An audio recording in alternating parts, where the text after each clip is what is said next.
Iya, penasaran kan? Gara-gara diomongin kalau mau belajar sama ustadz itu belajarnya fikih, tafsir, akidah. Kalau mau belajar kedokteran, pergi ke dokter. Dia ini ustadz, bukan dokter. Ngomong gitu. Akhirnya orang sama masjid nyari saya semua. Pengen ngerti. Gara-gara difitnah, ibaratnya orang sudah mengkhabirkan diri dengan ilmu, kita itu seperti kayu cendana. Tidak akan menyebar wanginya kecuali dengan dibakar. Betul tidak? Bapak nggak akan tahu wanginya cendana, tidak akan tahu wanginya kayu putih kalau dia tidak dibakar. Harus dibakar. Siapa yang membakar itu? Tukang fitnah. Ya, kan kita sakit hati. Tenang. Tukang fitnah itu seperti api. Api itu kata ulama mengatakan kalau ada orang fitnah jangan ditangkapi, selesai sudah.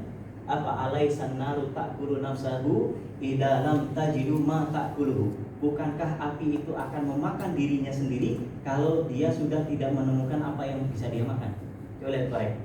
Api akan menyala hanya sepanjang batang korek saja. Sudah habis batang koreknya mati sendiri. Iya kan? Malah ada seorang ulama nasihatin saya. Nih, antum itu kalau difitnah jangan ditangkap. Saya kan nggak terima, kan itu tidak sesuai dengan fakta. Iya, saya ngerti. Terus saya harus gimana? Nih, fitnah itu ibarat kita terpercik lumpur. Saya perhatikan nih, mulai bikin analogi, saya dengerin, saya tanggapi. Lumpur itu kalau masih basah kita elap, kotornya kemana-mana. Betul tidak? Cek kena lumpur, wah malah namanya batu kotoran, makin sulit dibersihkan. Sabar, ya. Begitu kena lumpur, biarkan dia kering. Oh gitu, Ustaz? Iya.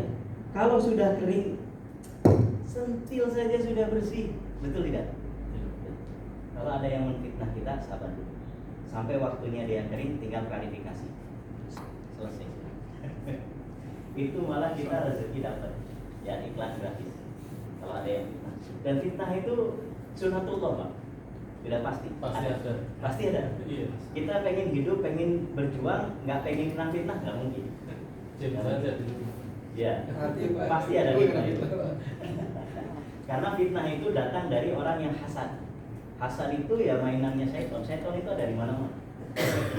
Kalem saja, ya. Attraction. Yang ketiga apa? Action. Nah, action itu apa? Oh, yang ini lebih. Nah, lebih ya. Yang ketiga itu take action, ambil tindakan. Kalau ada yang mau dikejar, layan. Kasusnya begini. Ya namanya orang pasti ketemu dengan kasus yang belum pernah kita tangani. Saya di Pekanbaru, ke Makassar, ke mana? Padang. Alumni saya ketemu dengan kasus yang saya tidak pernah ketemu. Iya kan? Jadi kita luas dunia ini. Saya ketemu dengan kasus seperti ini, alumni saya ketemu dengan kasus yang saya sendiri belum pernah ketemu. Sebagai masternya katanya gurunya, Ustaz, kasusnya begini. Ustaz pernah menangani yang gini enggak? Enggak. Ya memang enggak kan? Terus saya harus gimana? Coba dulu sesi 1 pelan-pelan, sesuaikan dengan kemampuan dia. Oh ya udah, siap Ustaz. Ya, begitu di terapi, wah Ustaz, alhamdulillah nih WA-nya di screenshot. Apa? Dia langsung merasa segar tuh. Ya kadang-kadang apa namanya, sifat-sifat buruk itu hanya ada di pikiran kita. Kita sendiri, nanti begini, nanti begitu, itu kata kita sendiri, menteror diri kita sendiri. Padahal begitu kita jalani biasa-biasa saja, ya kan? Nah gitu. Makanya coba kita ada konsep terukur. Jadi kalau dia sakit jangan dipaksa, udah selesai. Begini kok baru diginiin sakit, kata Pak Dedi, jangan dipaksa, ya sudah, sampai segitu kemampuan dia. Gitu. Diulang-ulang saja di gerakan yang dia mampu kita perlakukan. Ya kalau dia tidak mampu jangan. Kayak misalkan ada terapi dari kawan sebelah yang testimoni yang membuat ini sembuh dalam 15 sembuh. Ada kasus di Bogor, orang habis disesar. Kemudian ada masalah, diambil pakai tindakan dia, baru 2 bulan dijahit, jahitannya robek lagi. Coba kalau udah gitu mau ngapain? Kenapa? Karena gerakannya kencang gitu ya. Kata gurunya, ambil terapi, pasti sembuh. Bismillah, bismillah saja. Ya, nggak mengukur. Kalau kita diukur, ya. Begini, misalnya naiknya ke atas tinggi banget, ditekan ke bawah cuma sanggup 50%, sudah 50% saja, aman insya Allah. Kalau dia udah sakit, tekan terus, nah itu yang bikin bahaya. Ya. Yang kedua itu probiotik. Saya mengkebirkan diri di probiotik. Kenapa? Karena probiotik itu adalah fondasi juga. Kalau ini fondasi tubuh, kalau ini fondasi pencernaan. Makanya saya belajar tentang tulang dan probiotik.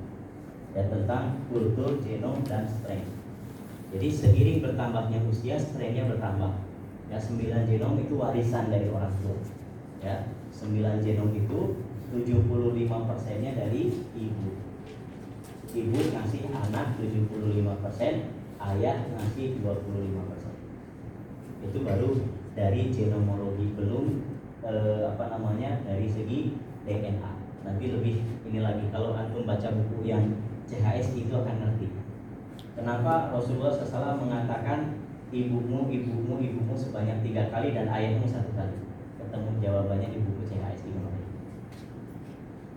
Ya.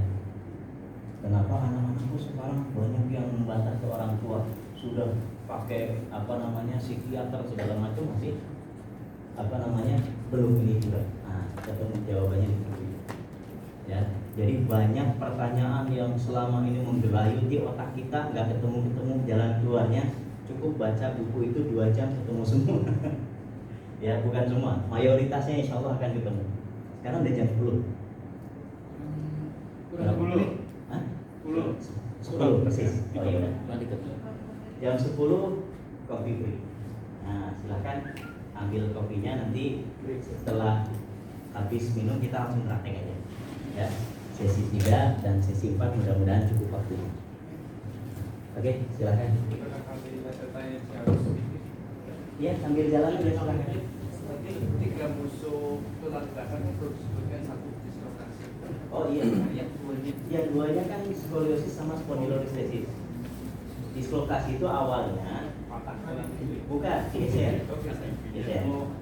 Dislokasi itu awalnya nanti dia kalau ke samping jadinya skoliosis, kalau ke depan jadinya spondylolistesis. Ujungnya kalau spondylolistesis itu jadi lumpuh, skoliosis itu jadi silent killer, membunuh yang diam-diam, orang bisa mati mendadak. Kemudian nanti ya itu namanya skoliosis. Enggak, sebenarnya lebih dari 3, ada fibrosis, ada lordosis, ada medulla, itu banyak ya. Tapi yang paling inti adalah 3, dislokasi, skoliosis sama spondylolistesis.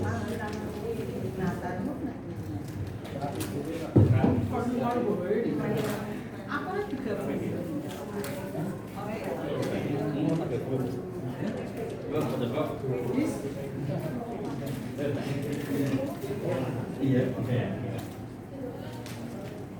Oh, Pak Yedi.